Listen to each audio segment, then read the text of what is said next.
কুকুর না খেলে তখন এর ভাগটা তুমি যাবে আমার কুকুর না খেলে আরে তাই করে দিবি তো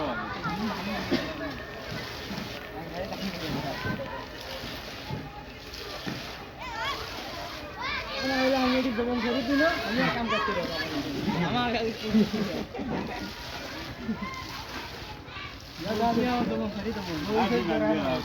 বাবা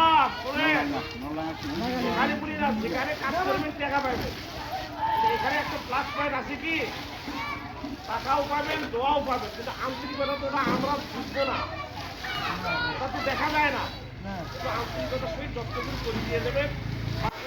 করবে ওষুধ করবে নামাজ করবে ইবাদত করবে করবে তবে ভালো হবে